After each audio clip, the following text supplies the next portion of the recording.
আচ্ছা আমি বলেছি আপনারা তো সাংবাদিক যেটা যেটা কোনো সত্যি কথা বলেন। আচ্ছা আচ্ছা বলুন।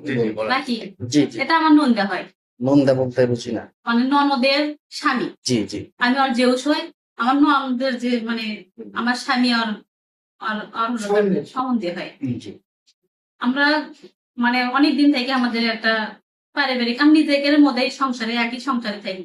আর ভাব ধরেন কেউ নাই আর নিয়ে এসে ঘর জমায় রাখছে। আর আমি তো আগে থেকে বউ হিসেবে আলামিন আমার স্বামী।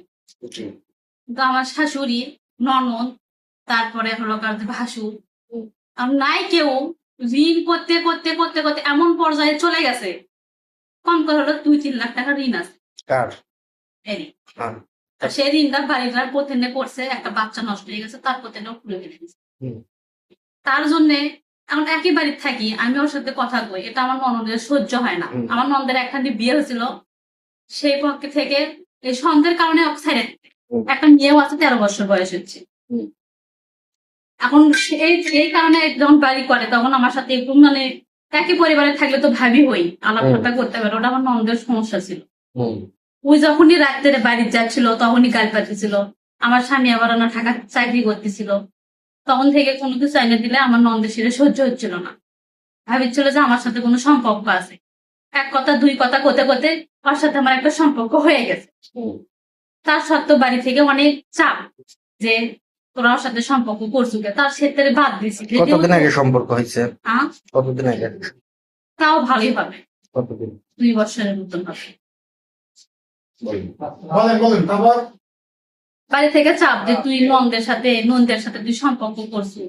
আর আমার একটা ছেলে আছে, তার 11 বছরের একটা মেয়ে আছে, 7 বছরের একটা ছেলে আছে, আমারও সন্তান আছে, আমারও স্বামী ভালো বাইরে থাকে। কিন্তু একের অত্যাচারে আইসা না কয়, কাদা না কয়, মানে কথা করতে করতে আমি ওর সাথে একটা যেটি হোক সম্পর্ক করছি। আবার হলো কার যে ঋণের কারণে আমার ভাসুর এসে কিস্তির জন্য 6,000 টাকার জন্য আরো 3টা ধরে মারছে।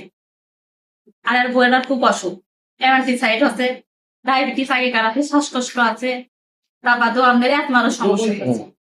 এক ফোন করে আমার ভাসুর বলতেছে, তুই যদি টাকা না দিস আমি শুক্রবারে যে তোমার মেরে ফেলে ওই ভয়তে চলে গেছে। আমি ওর সাথে কথা বলি না। ওই সকালবেলা আসছে, মানে ওর কেউ নাই, বাবাও নাই, মানে সব বাবা মাও সব হয়ে আছে, হ্যাঁ কেউ নাই। সেই ক্ষেত্রে আজকে সকালে আছে, আমার গেটের তালা থাকে না, একদিন সন্দেহ করে দেখে আর আগেও বিচার করে আমার গেটের তালাটা খুলে রাখছে। এই সকালে আছে, আসার পরে আমার মেয়েটা দরজা খুলে দিচ্ছে, কিন্তু ওর সাথে আমাদের সম্পর্ক